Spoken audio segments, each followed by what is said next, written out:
This commercial facility is popular among local residents and visitors. It is said to be a complete failure even though it opened in 2023. Haneda Innovation City is located very close to Tokyo Haneda Airport, and taking advantage of that location, it has hotels and offices. Commercial facilities were built, but no matter where you go, there are only a few people. It's hard to believe this is in Tokyo. Not all the tenants are filled, and there are already some stores that have closed down.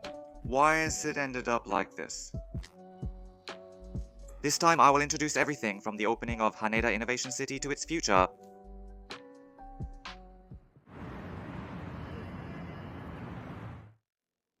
So here we are. I've arrived at Tenkubashi Station on the Tokyo monorail in Ota Ward, Tokyo. This station is Haneda.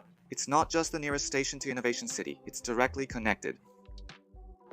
Besides the Tokyo monorail, you can also take the Keikyu line here. The location is right next to Kawasaki City in Kanagawa Prefecture, about 30 minutes from Tokyo Station and about 20 minutes from Shinagawa Station. The address is Haneda Airport, Wanchom, Ota Ward, Tokyo, and it belongs to the premises of Haneda Airport. Haneda Innovation City partially opened in 2020 and had its grand opening on November 16, 2023, complex facility. The site area is 5.9 hectares, which is about the size of a slightly small Aeon Mall. It seems they aim to make it a hub for promoting Japanese culture and advanced technology. When you hear that there are both offices and commercial facilities, you might imagine a high-rise building with commercial facilities on the lower floors. It's common to have offices on the upper floors in that style. Among the many empty places I've introduced so far, Shibuya stands out when it comes to commercial facilities. The stage area is a good example of that. On the other hand, Haneda Innovation City is a bit different.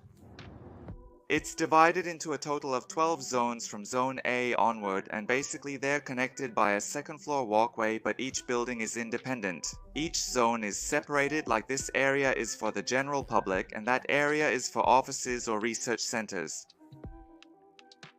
It's not a facility where they just put up one huge building and divide it into different areas inside.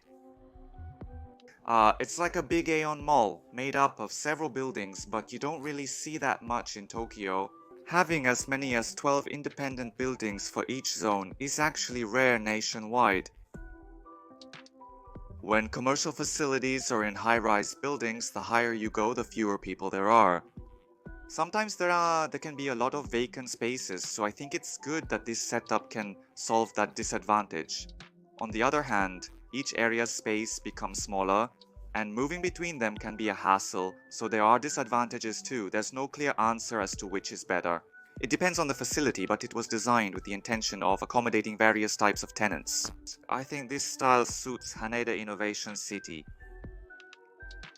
Now, once you go up the escalator from Tenkubashi Station, you'll arrive. Having direct access from the station is really convenient, isn't it? Here's a guideboard showing what kind of tenants are in each zone. You can tell things are tough from the strange empty spaces on the board. Well anyway, let's walk around Haneda Innovation City. This is the first floor, and anyway, there are very few people, so it feels deserted. Only Tully's coffee was lively. The tenants here aren't filled. It's a pretty good location and quite a spacious area, so it's a shame. Even the information boards sometimes don't have their lights on, maybe to save electricity.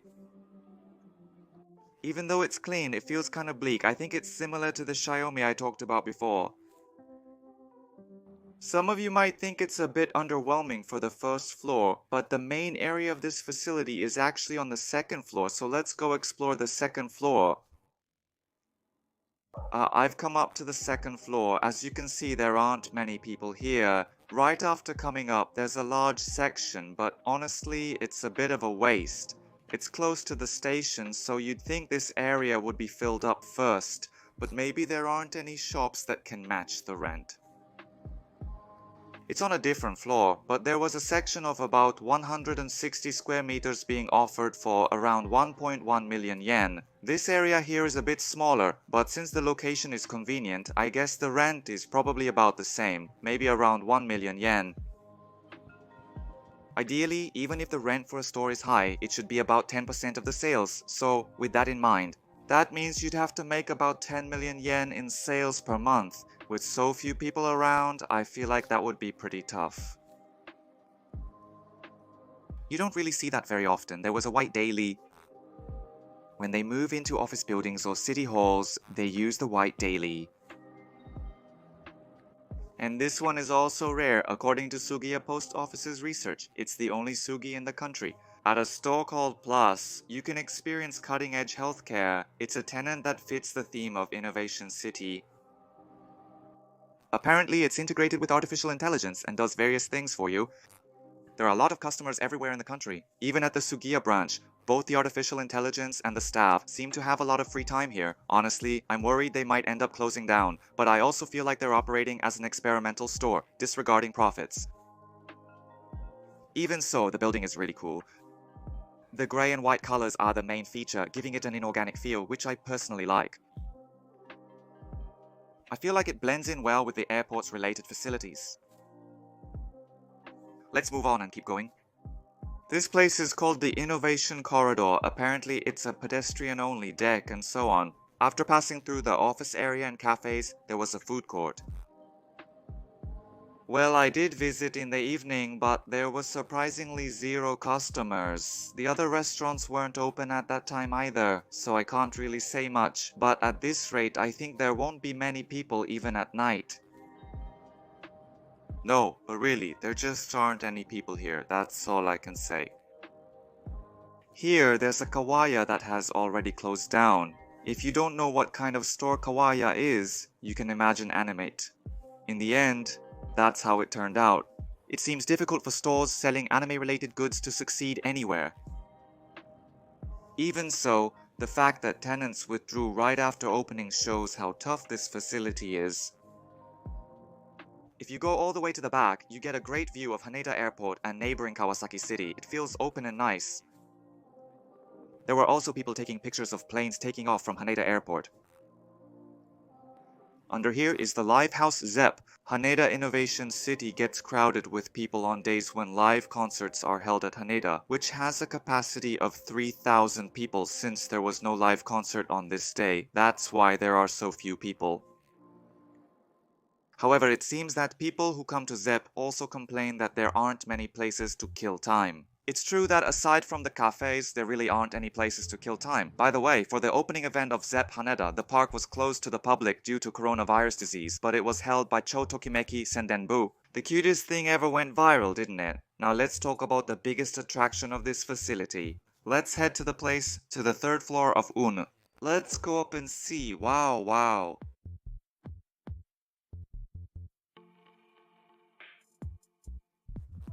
You can enjoy a foot bath while looking at Haneda Airport. It's the best.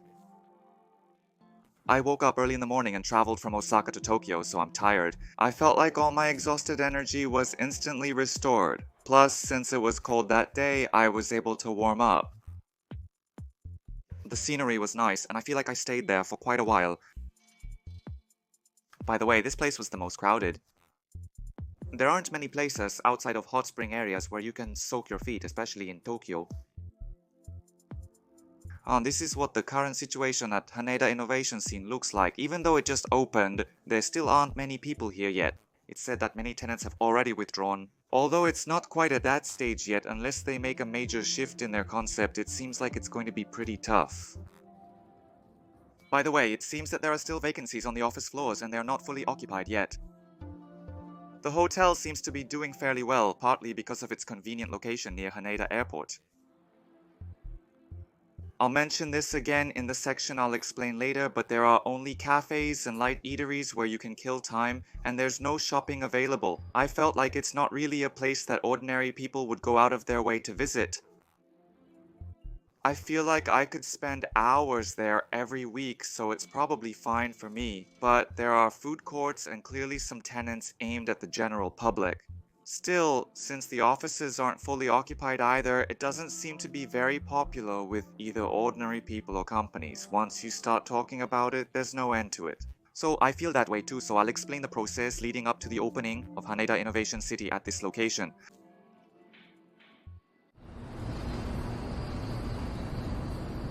This place used to have a terminal for Haneda Airport. From 1984 to 2006, Haneda Airport underwent an offshore expansion project and airport facilities and runways were gradually relocated to reclaimed land adjacent to the coast.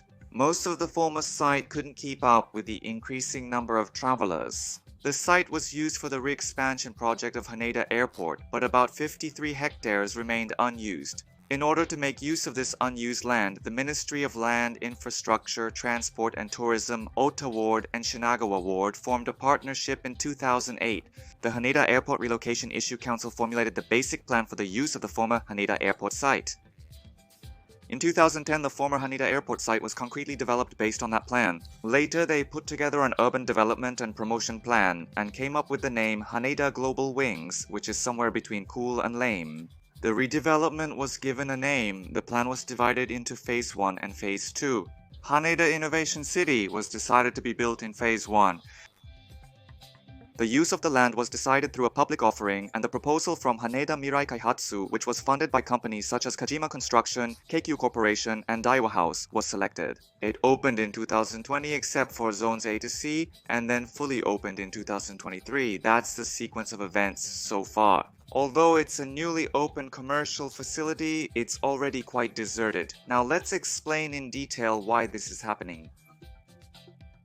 First, the location. Since the Haneda Airport Terminal is no longer here, Tenkubashi Station has become just a passing station, and it's no longer a station that most people use. Now, instead of airport users, it's mainly used by people who live nearby or those who work at maintenance areas and processing facilities. That being said, if people have business at Haneda Innovation City, they will use this station. So, let's take a look at the number of passengers getting on and off at Tenkubashi Station. Innovation City before coronavirus disease, the number of passengers before it opened in 2019 and the current number of passengers. You can see that it hasn't changed much. In fact, if anything, it's actually decreased. That's it. Even though such a large facility has opened and there's even ZEP, the number of passengers hasn't increased. It seems that people don't know about this facility. It hasn't made them want to go there.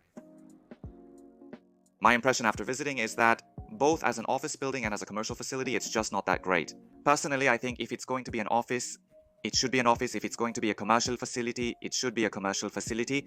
I thought it would be better if they just fully committed to one or the other.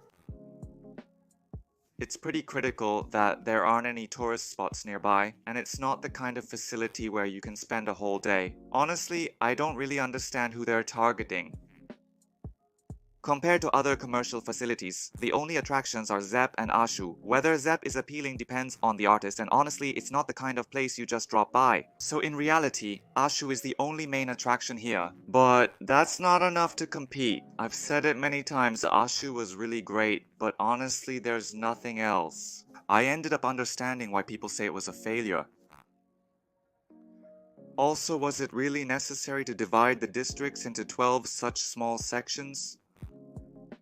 I thought it was a bit of a waste to use such a large area so boldly. There are spaces prepared for companies to use for exhibitions and such, but they are divided into such small sections. Because of this, the area is small and the size is awkward, so it seems there are complaints that it's hard to use. Also, the facility that opened in the second terminal of Haneda Global Wings is called Haneda Airport Garden. The nearest station to the commercial facility is Haneda Airport Terminal 3 station, so they are competing with each other. If anything, this is a commercial facility aimed at inbound travelers, but there are also many places where you can shop. That being said, this place is also said to be empty depending on the time of day. Also, there are several places to shop inside Terminal 3 itself. All the passengers using the Skyliner end up going to the neighboring Terminal 3 station. As for the future of Haneda Innovation City, I have a feeling it's going to be pretty tough. If things stay like this, it feels like both businesses and commercial facilities for the general public will keep pulling out, that's right. The places that are currently vacant don't seem likely to be filled, so I think they'll have no choice but to significantly lower the rent. It feels a bit strange to abandon the current concept just a few years after opening, but maybe it's better to stop focusing on advanced technology and just make it a regular office or commercial facility. I think it's better to clearly choose one direction or the other. people will come to places like PP even if there's nothing around, and personally, I think an office would be better. There are also hotels, commercial facilities have outstanding ability to attract customers. I think there might be a chance if tenants move in, but I felt that the area of each section seems a bit tight. It might change depending on what kind of tenants move into the currently vacant spaces, so I want to keep an eye on it going forward. I think it would be interesting to temporarily turn the vacant spaces into event areas and hold lots of long-term events. It could also create a synergistic effect with STEP, so I think that would be a good idea. If you have any ideas, please let us know in the comments section. That's it for this video. See you in the next one.